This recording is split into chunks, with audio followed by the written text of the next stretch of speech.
which was a pregnancy test. I asked her, what's the pregnancy test for? She tells me that it wasn't for me. It was for the other guy she thought was the father of her child. Wait, what? Your Honor, I told him that it was someone else. He couldn't find her, so he went looking for her, and he saw her in the backyard with a neighbor, and she was giving him oral sex. Whoa, is that true? No, it's not. What did you see? What was the exchange? It was like, I miss you. When you miss a person, apparently you've seen them before. Nude photos.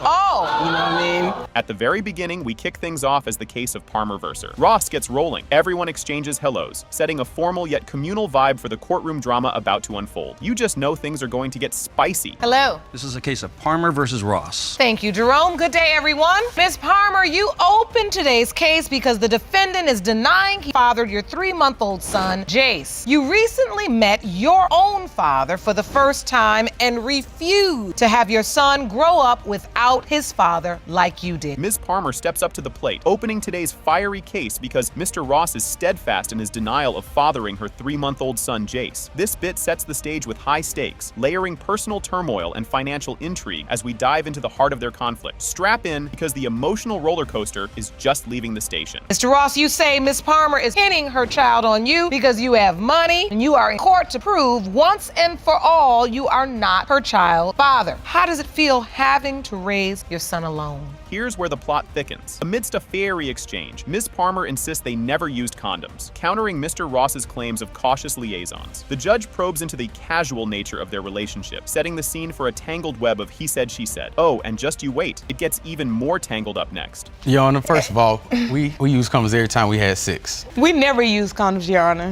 He's denying your child, as we can see, Ms. Palmer. Am I correct? Yes, Your Honor. You're raising the child alone. Yes, Your Honor. You're denying that this baby is yours, Mr. Ross, because you say you use condoms throughout the relationship. Yes, Your Honor. In an emotionally charged moment, Ms. Palmer shares the tough reality of raising her son alone, aiming to ensure he doesn't face a fatherless upbringing like she did. It's a tearjerker, folks, pulling right at those heartstrings and setting the stage for even more courtroom drama. Grab your tissues and maybe some popcorn, because this drama isn't slowing down. I can see that this really hurts you. Ms. Palmer, what has it been like raising this child on your own? It's hard. I raised my daughter by myself. I never thought I would have to go through this myself.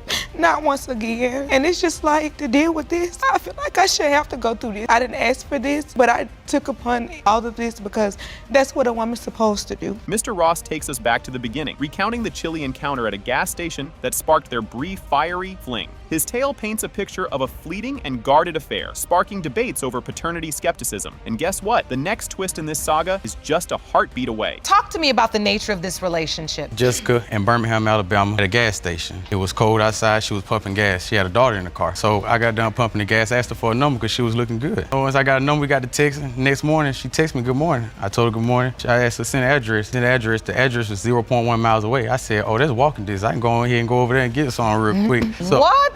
After just meeting her at the gas station? Just when you thought it couldn't get more convoluted, Mr. Ross reveals a bombshell, a misfired pregnancy test text meant for another man. Cue the dramatic gasps and eyebrow raises as this plot twist intensifies the paternity puzzle. Hold on to your hats. The emotional whirlwind continues to whirl. About a month or two later, she sent a text message, a picture text message, which was a pregnancy test. I asked her, what's the pregnancy test for? She tells me that it wasn't for me. It was for the other guy she thought was the father of her child. Wait, what? Your Honor, I told him that it was someone else. Well, yeah, then this doesn't make sense, Ms. Palmer. So you accidentally send this pregnancy test to Mr. Ross, but you thought you were sending it to the other guy? It was a mistake on sending it to him. So once he continued to deny, it's just like, I left it where it was. As the case draws to a close, Ms. Palmer passionately argues about the importance of fatherhood, backed by the judge's solemn nod to the child's right to paternal love. This segment sets us up for a grand finale that's packed with emotion and legal fireworks. The climax is just around the corner, and it promises to be a doozy. Too innocent and too good to have a paternity issue hanging over his head when he's 3 months old. He deserves the love of his father. I grew up without my We don't know if that's you, Mr. Ross. For certain if that's you, but we do know the child deserves it. Yeah, it deserves it. All right, so now, you, Ms. Palmer, you said you grew up without your father. I did. I didn't meet my father until a week before I gave birth to my son. And my dad actually looked for me. It's just like, I don't want the same for my son. And here it is, folks, the big reveal. The DNA results are in. It has been determined by this court. Mr. Ross, you are the father. The court session kicks off with the usual pleasantries. The judge throws in a cordial hello as the case of Smith versus Smith is announced. You can almost hear the drama revving up in the background. Buckle up, it's going to be a bumpy ride. Hello, Your Honor. Hello. This is the case of Smith versus Smith. Thank you, Jerome. Good day, everyone. Mr. Smith, you have brought your estranged wife to court to prove that you are the biological father of her 4-year-old daughter, Christina Cookie Smith. Mr. Smith steps up, and boy, does he have a story to tell. He's here to prove that he's the rightful dad to little Christina Cookie Smith. He's been her dad from day one and has his name proudly scribbled on her birth certificate. The plot thickens, and you'll want to stick around for the juicy details coming up. And have been daddy since she was born and claim you know you are her father. Mrs. Smith, you admit that you allowed your husband to sign the birth certificate and initially believed he was his father, but as your daughter got older, she no longer looked like him. Mrs. Smith swings back with a plot twist. Initially, she was all in with Mr. Smith being the dad, but then plot twist. As Cookie grew, she started to look less like Mr. Smith and more like a mystery guest. And just when you think you've seen it all, the next part adds even more spice. Mr. Smith, take us back to the beginning of your relationship with Mrs. Smith. In the beginning, we actually met in middle school. We went out, like, I want to say 7th, 8th grade, and then we reconnected after high school. All right, and you dated, fell in love? Right, we actually got married. Mr. Smith dives into a backstory filled with middle school sweethearts turned married couple. But here's where it gets sitcom worthy. He finds old phones with some not so sweet messages and photos. Oh, the things you find when you start digging. What happens next is like a season finale cliffhanger. And I saw text messages, some photos between my wife and some other. What did you see? What was the exchange? It was like, I miss you. When you miss a person, apparently you've seen them before. Nude photos. Oh! You know what I mean? Excuse me, Your Honor. I've never seen any of these alleged text messages that he's talking about. After discovering the treasures on the old phone, Mr. Smith does what any shocked spouse would do. He calls his mom. Then, without skipping a beat, he packs up and bounces. And just when you think it's time for commercials, keep your eyes peeled. There's more drama ahead. What happened, Mr. Smith, when you see these text messages, nude photos, and I miss you? I basically, I let my parents know what was going on. You then called your family member, your mother. Right. Just to, because she's my support. She helps me on everything. You know what I mean? Everything. Just natural affection for my mom. You were upset. Yeah, I just had to go to my mama. Plot twist alert. Mrs. Smith reveals a separation fling turned pregnancy saga. Mr. Smith, however, turns lemons into lemonade, seeing the baby news as a chance to rekindle old flames. The next segment, it's like the season premiere you've been waiting all summer for. When I found out I was pregnant, we were very excited. I told Christian we weren't together. I thought that this could be a chance for us to reconnect and make our marriage work. He agreed, and shortly after we got back together. Were you happy about it? Extremely happy. You were extremely happy. Extremely happy. And she said she hoped that this would help rekindle your relationship, did it? I didn't know what love was until I met this person. Just when Mr. Smith thinks he's got household mysteries figured out, he stumbles upon a random CD that's as out of place as a penguin in the Sahara. This leads him down a rabbit hole of social media stalking. And voila, pictures of another dude cheesing hard with Cookie. Hold on to your seats. The reactions are priceless. What point do you start having paternity doubts about Christina?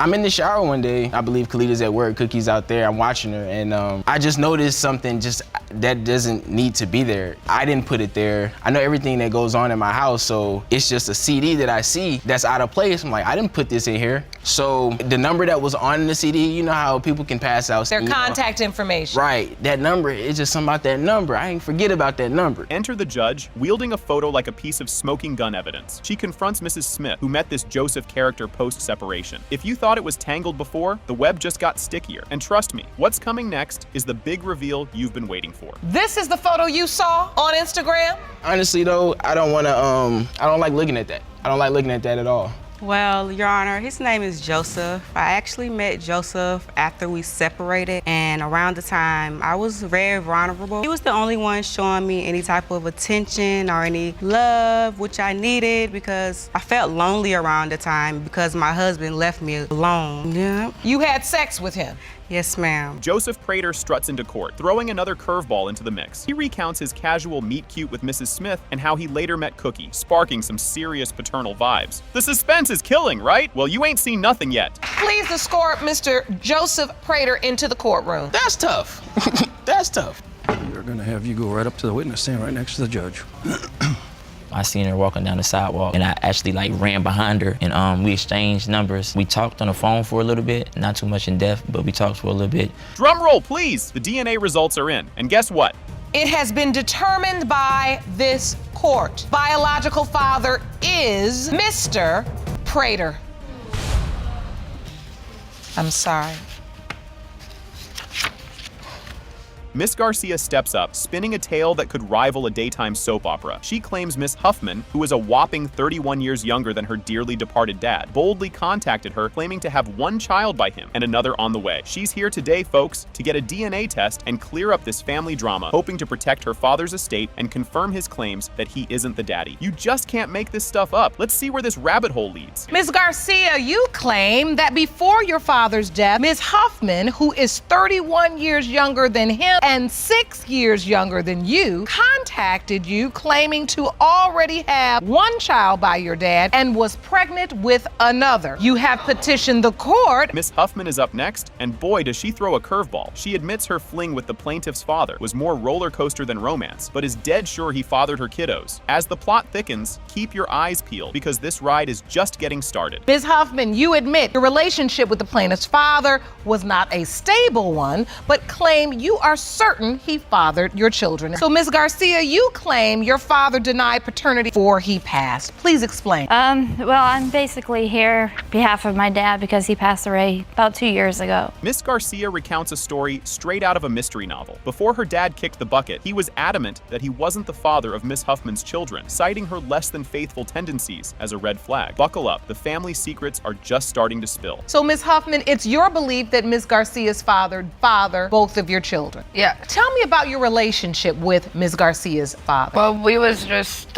me and my ex went to the carnival. That's when I first met Fred, which is the girls' dad. Me and my ex, which was my boyfriend at the time, we broke up, and that's when me and Fred had gotten to get around. Cue the flashback scene. Miss Huffman reminisces about the magical night of March 17th, 2013, which apparently involved more than just a casual hangout in a truck. Yep, you guessed it. That's when little Claudia was supposedly conceived. Who needs Netflix when you have real-life drama like this? On March 17th of 2013. And you all were dating, you hanging out together? It was more like hanging out in a truck. Hanging out in a truck? Yes. Okay. Goof around in the beginning, and then we got into the whole thing on how you get pregnant. All right, at the point you found out you were pregnant, did you let Ms. Garcia's father know? Yes, I did. Miss Garcia throws in a wrench, revealing that despite being daddy's little girl, he never once mentioned any mystery children lurking in the shadows. Intrigue, deception, and family secrets? Oh, this story has it all. I'm very close with my dad, yes. And there was never a mention that there may be a child on the way and you may have a little sister? No.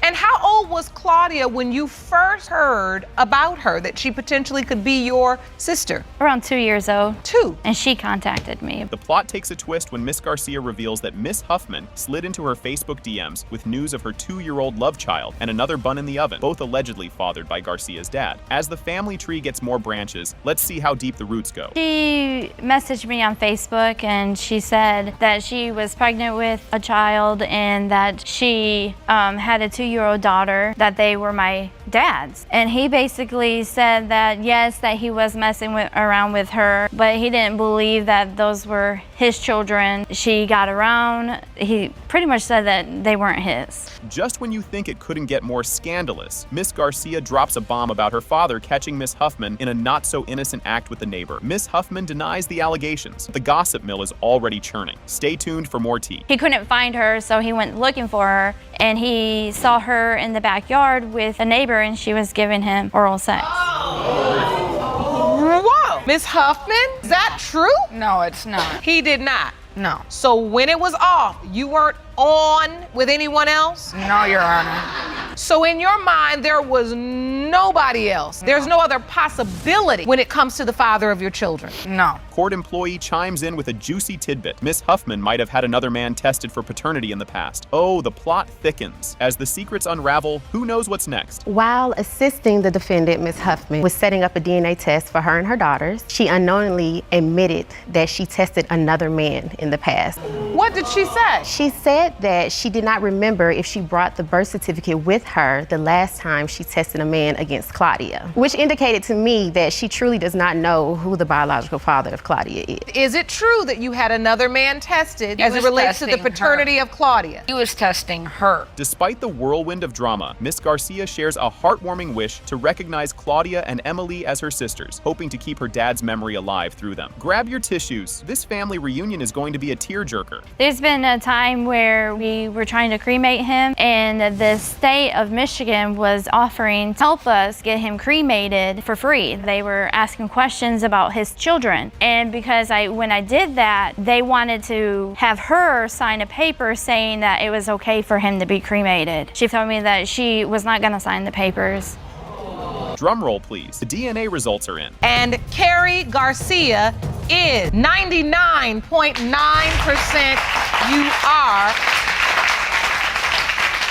So, here's the scoop. Mr. Alexander rolls into court, all business, suing his ex-girlfriend for a cool $40 to erase his name off her daughter Jariah's birth certificate. He's dead sure he isn't the biological father of the 4-month-old. On the flip side, Ms. Stewart stands her ground, insisting that Mr. Alexander is definitely the dad, and she's hitting back with a request for $2,500 for childcare expenses, claiming his neglect has thrown her life into chaos. It's a classic courtroom opener. Money, paternity drama, and a bit of spice. Mr. Alexander, you are suing your ex-girlfriend for $40 for the cost of the administration fee to legally remove your name from her 4-month-old daughter Jariah's birth certificate because there is absolutely no way you are her biological father. Yes, Your Honor. Grab your popcorn, folks. Mr. Alexander dives into his tale of doubt, sparked by suspicious late-night texts and calls from a mysterious guy named Dexter. He recounts nights filled with secrets and suspicions, particularly around the time little Jariah was conceived. The Honorable Judge Lake jumps in with the million-dollar question. Do these shady timelines match up with baby-making time? Oh boy, the plot thickens, and trust me, you don't want to miss what comes next. My name should be removed from the birth certificate for one. In the bed, chilling. I seen text messages and several phone calls from this guy named Dexter. She wouldn't answer the phone when I was in the room. I guess she would wait until maybe I left or whatever, so that's kind of a suspicion for me. So you saw text messages coming in on her phone? Right. Yeah, I asked her about it, and she told me, like, don't worry about it, like, basically, like, it's none of my business. That's the reason why I have a doubt. Plot twist alert. Mr. Alexander lays it all out, talking about how the timing of the pregnancy news just doesn't add up, given their on-again, off-again status. Mrs. Stewart admits they were still close during their breaks, but firmly denies any cheating shenanigans. Then she drops a bomb. She'd slapped a tracking device on Mr. Alexander's phone, and, lo and behold, discovers potential evidence of him stepping out. The trust thermometer just plummeted. Brace yourselves. The courtroom's about to turn into a circus. So you feel like the time didn't add up? Right. So, Ms. Stewart, were you intimate with Mr. Alexander during that 3-month break? Yes, I was. So you say you were? Yes. Every time we're on a break, it's not necessarily a break because we still have sex, so it's not really a break. So were you cheating? No, Your Honor, I was not. Let me tell you what happened. So I started feeling that he was cheating on me. Just when you thought it couldn't get any wilder, Ms. Stewart admits to some crafty counter-espionage. She confesses to faking texts under Dexter to make Mr. Alexander think she was the one cheating. It's a revenge plot twist worthy of a soap opera. Meanwhile, Mr. Alexander's sister, a surprise guest star, claims Ms. Stewart is not as innocent as she seems, hinting at secret rendezvous that are more than just friendly hangouts. Cue the dramatic gasps. Stick around. It's about to get even juicier. Okay, so after I found all of this, I decided to be the same way as him. I came up with a plan with my best friend. I changed her name to Dexter, and I was texting her pretending I was talking to a dude just so that he would think I was cheating. I've seen the text message about can I come see you? How you doing? Yeah. Like that's her man when I'm supposed to be her man. So that's, like I said, that's doubts of cheating right there to me if you ask me. Here comes the tear-jerker moment. Ms. Stewart opens up about feeling abandoned during her pregnancy and how Mr. Alexander practically ignores their daughter. She recounts a particularly low moment when he flat out refused to make a bottle for Jariah, leaving the little one crying on the bed. Mr. Alexander stands his ground, unwilling to bond with the baby amid all these paternity doubts. But hold on to your hats, because the emotional roller coaster is heading for a big reveal. He doesn't do anything. All my doctor's appointments, he's only came to, I'm sorry. Out of all of my doctor's appointments, he's only came to the finding out the gender, and then the last 2, I've gone to all of them by myself. I'm sorry. And this hurts you so much because you thought he would be there? Yeah, and she doesn't deserve that. Look at her. Drum roll, please. The DNA test results are in, and surprise, surprise. Mr. Alexander, you are her father.